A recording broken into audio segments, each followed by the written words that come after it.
उनके चरणों में मैं कोटि कोटि नमन करता हूं कि समाज के सबसे बड़े झंडा बरदार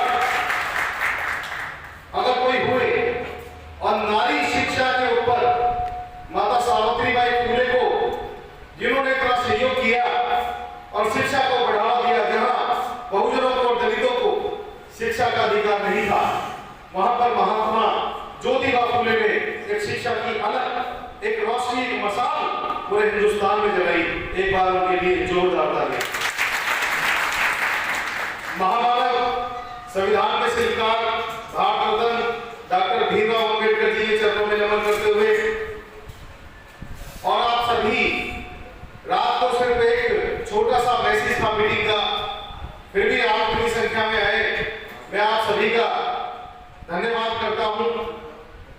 हमारे राष्ट्रीय महासचिव अखिल भारतीय एसएल समाज डॉक्टर भीमराव अंबेडकर मंच के हमारे बहुत ही जुझारू और संघर्षशील साथी है नरेश जी रावत बहिन से, उनके साथ राष्ट्रीय सचिव राजेंद्र जी, उनके साथ संदीप जी भारत से, और हमारे राजपाल जी, सुनील जी और तमाम हमारी आज तालुक की सरदारी, नून की सरदारी, सबको मैं कोटि कोटि धन्यवाद करता हूं। साथियों, जैसे कि आप जानते हैं कि बाबा साहब अम्बेडकर, और मैं अपने छायाकार पत्रकार बंधु में क्षमा चाहूंगा, छायाकार पत्रकार बंधुओं को भी मैं धन्यवाद करता हूं, क्योंकि मीडिया का इस देश के अंदर एक बहुत बड़ा योगदान है और प्रजातंत्र में, लोकतंत्र में, डेमोक्रेसी में एक पिलर है। तो इनके बिना हम सच्चाई नहीं दिखा सकते, और एक आईना है जो समाज को आईना दिखाने का काम करते हैं। लेकिन मोदी जी की सरकार में कलम पर बंदूक का पहना है। लेकिन मैं सैनी जी को धन्यवाद करता हूं। सैनी जी हमेशा स्वच्छ पत्रकारिता करते हैं और हमेशा जिस तरीके की इनकी पत्रकारिता है, मैं इनको कोटि कोटि अपने मंच के माध्यम से, अपने संगठन के माध्यम से, समाज के माध्यम से सभी छायाकार पत्रकार बंधुओं को और सैनी जी को धन्यवाद करता हूं। साथियों, आज देश के जो हालात हैं वो किसी से छुपे नहीं। हाथरस जैसी घटना मोदी जी की, योगी जी की सरकार में होती है। अरुण वाल्मीकि को आगरा में मार दिया जाता है। यमुना नगर में रमन वाल्मीकि और उनके भाई को मार दिया जाता है। और किस प्रकार मासूम बच्ची दिल्ली कैंप के अंदर उसको मार दिया जाता है रेप करके। साथियों, मेवात के अंदर भी हमारा समाज सुरक्षित नहीं है। तो दलित उत्पीड़न की घटना एनसीआरबी के आंकड़े बताते हैं कि हर 7 मिनट में एक दलित उत्पीड़न की एट्रोसिटी की घटना हिंदुस्तान में होती है, जो दुर्भाग्यपूर्ण है। और अब तो मोदी जी की सरकार ने एनसीआरबी के आंकड़े दिखाने बंद कर दिए। आज यहां पर हम जो आए हैं, मीटिंग जो की जा रही है, वो दलित चिंतन मंथन पर तो है ही है, उसके साथ में आज संजय सरपंच जी डाडोली से, उनको यहां पर सर्वसम्मति से, सबकी सहमति से, भाई सब सहमत हैं, वो जिलाध्यक्ष नियुक्त कर देंगे। बात का नून में बात का सभी साथी हाथ उठाकर बताएं। जिला नून में बात का संजय जी को नियुक्त कर दें। एक बार हाथ उठा लीजिए सारे लोग जी। धन्यवाद। संजय सरपंच डाडोली, उनको जिलाध्यक्ष नून में बात का मंच के माध्यम से नियुक्त किया गया है। तो चुनावी प्रक्रिया के साथ में आज हम आए हैं 16 तारीख को अखिल भारतीय सर्व समाज डॉक्टर भीमराव अंबेडकर मंच एक राष्ट्रीय स्तर का दलित सम्मेलन करने जा रहा है, जो आगामी रविवार सुबह 10 बजे सेक्टर 3 बल्लभगढ़ फरीदाबाद के अंदर 4 मामले में, इसी रविवार को, जो आगामी रविवार संडे है, उसको दलित सम्मेलन वहां पर आयोजित हमने किया है मंच के माध्यम से।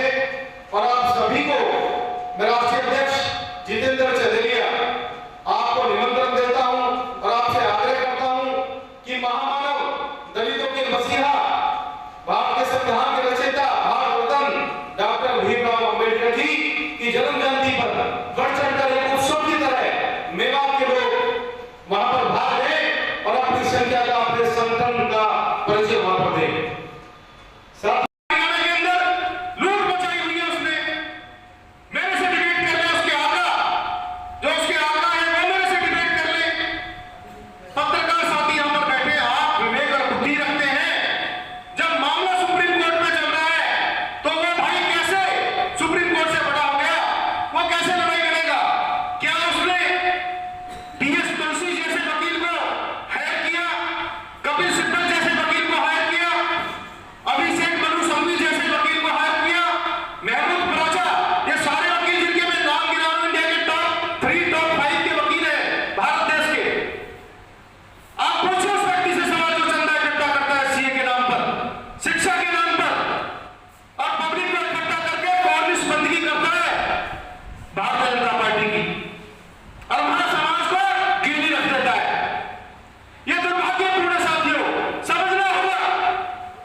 जितेंद्र चंदेलिया वो जितेंद्र चंदेलिया है जिसने समाज की रोजी रोटी के लिए, समाज के रोजगार के लिए, हकों के लिए हरियाणा के मुख्यमंत्री का भी घेराव किया था 17 अप्रैल 2016 में फरीदाबाद में, और लाठी खाई थी, कौन से पत्र लिखे थे, समाज की रोटी का हिस्सा मांगा था।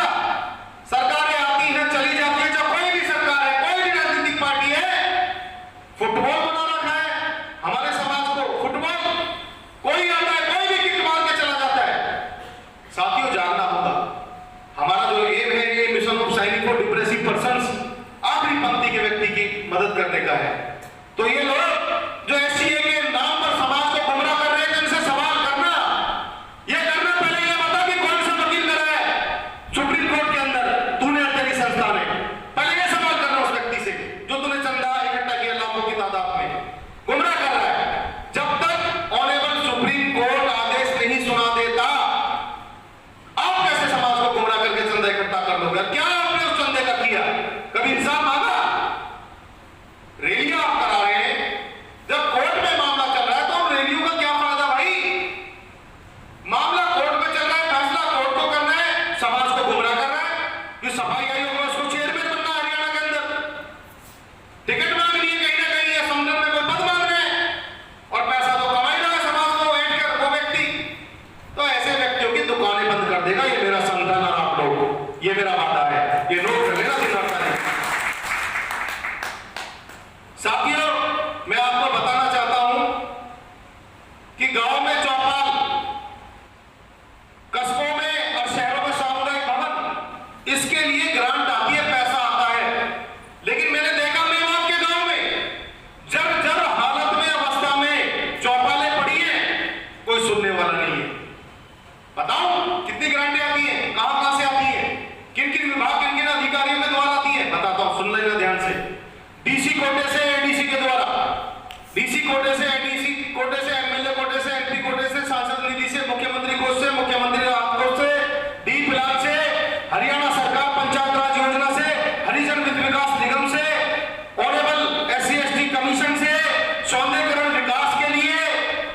साथियों, प्रधानमंत्री और केंद्र सरकार की योजना के तहत मुख्यमंत्री और मुख्य प्रदेश की सौंदर्यीकरण विकास की योजनाओं के तहत इतना पैसा दलितों के लिए आता है, वाल्मीकि समाज के लिए आता है।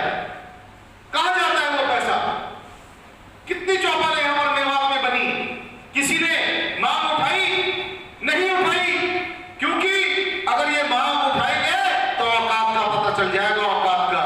जो इनके आका हैं, उन आकाओं को मुख्यमंत्री से कहना पड़ेगा, मुख्यमंत्री को चीफ सेक्रेटरी हरियाणा से कहना पड़ेगा, चीफ सेक्रेटरी को मसौदा तैयार करना पड़ेगा, वहां से पैसा भेजा जाएगा।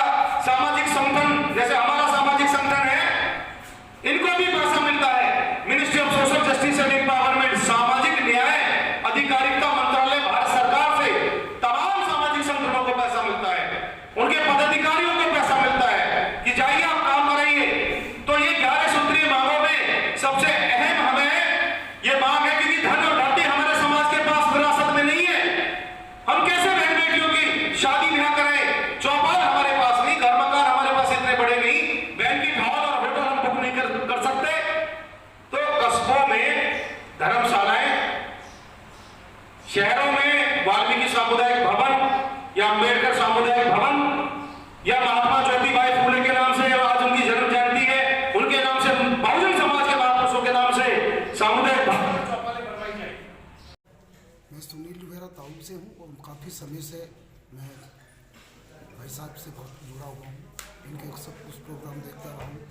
जितेंद्र जी बहुत ही अच्छे संघर्षशील नेता हैं और इन्होंने भी आज हमें राष्ट्रीय प्रवक्ता का जो पद दिया है उसमें पूरी निपुणता से निभाऊंगा और पूरी कोशिश करूंगा, भरसक प्रयास करूंगा कि भाई चंदेलिया जी के साथ हमेशा कांधे से कांधा मिलाकर और जो समाज की जो सेवाएं हैं उनसे जुड़कर समाज की सेवा करता हूँ।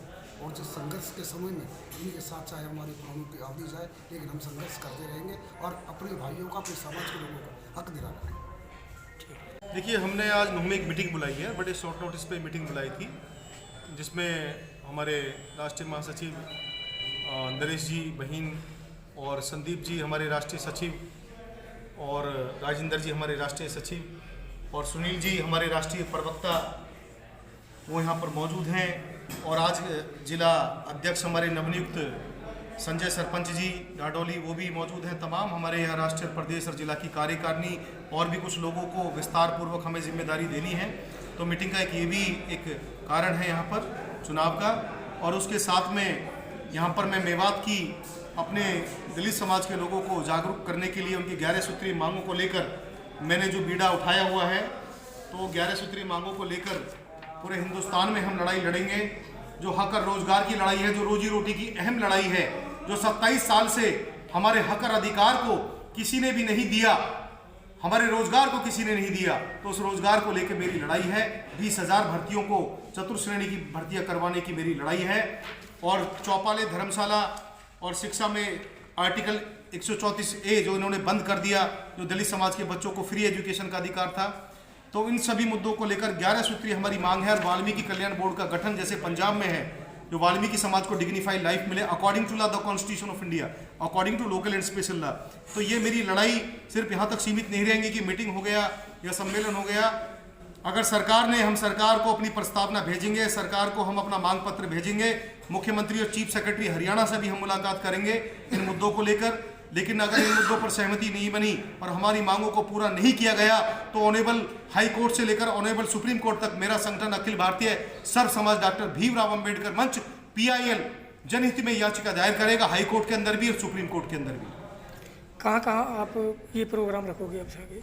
देखिए, अभी आगामी हमारा प्रोग्राम जो राष्ट्रीय स्तर का कार्यक्रम फरीदाबाद के अंदर होने जा रहा है, बाबा साहब अम्बेडकर जी की 132वीं जयंती पर हमने मना रहे हैं। आगामी 16 अप्रैल दिन रविवार का रखा हुआ है, सुबह 10 बजे से लेकर 2 बजे तक ये कार्यक्रम चलेगा।